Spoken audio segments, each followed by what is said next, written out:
Hello and welcome to Restore 2023. Today we are in the 10th chapter of the Epistle to the Hebrews.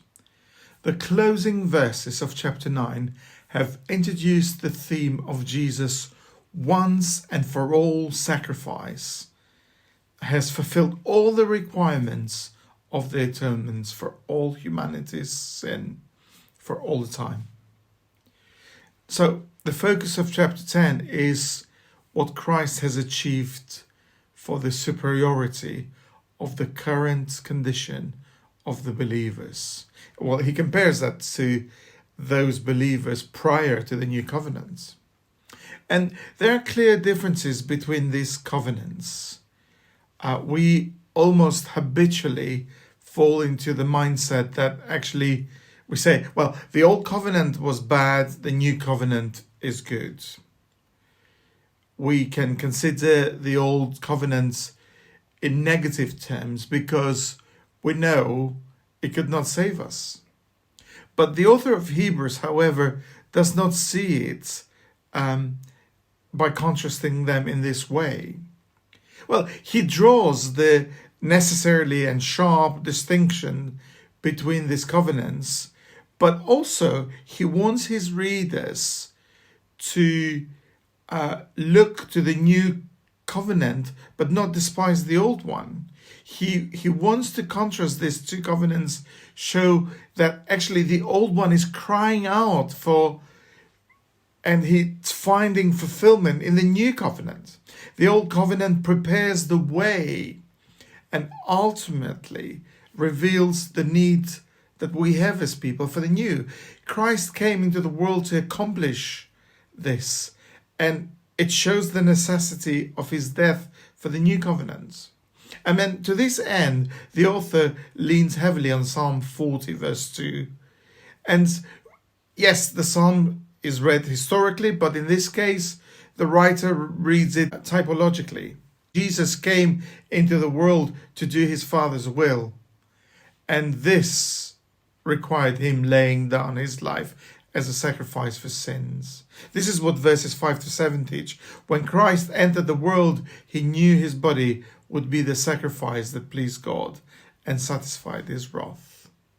Now, old covenant sacrifices and offerings could not ultimately bring the forgiveness of sins. Even worse, for many who made these offerings, the sacrifices represented nothing more than just mere ritual that was religious. And for some others, they're just going through the motions. And the priest stood daily at God's service with this unending task of offering same sacrifices repeatedly, and yet the sacrifices could never take away the sins. Verse 4 of chapter 10.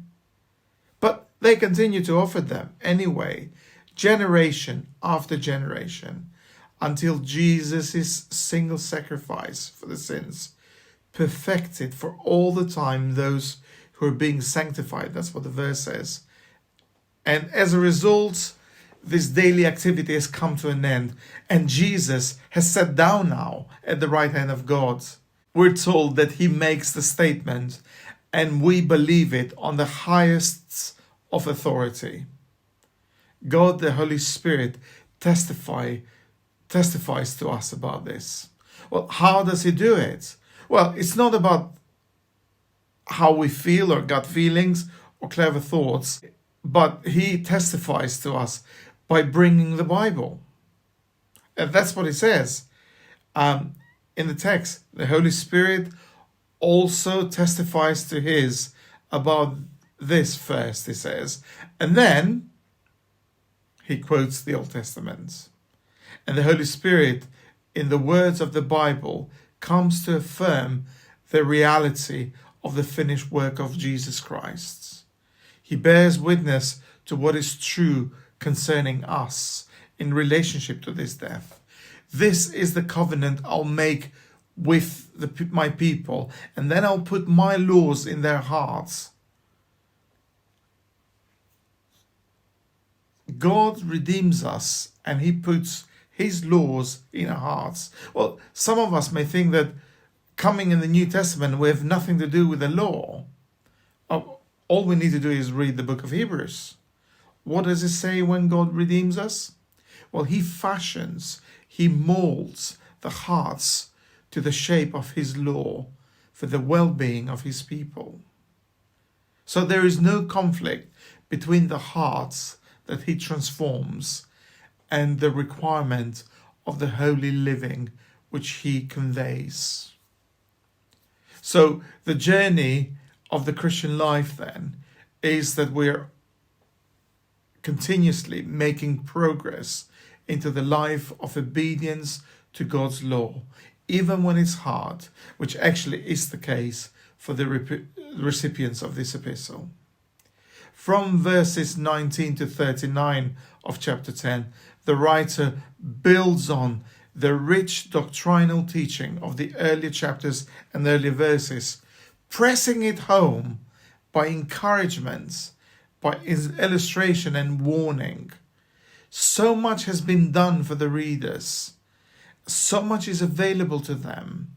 And in order to receive and make the most of these blessings, they need to make the most of this access to the throne of God through Jesus Christ. Verses 19 to 22. They need to make the most of holding fast to the hope that they profess. Verses 23 to 25. They need to draw near not by throwing away their confidence. Verses 26 to 35. And to press on with endurance. The last 4 verses, 36 to 39.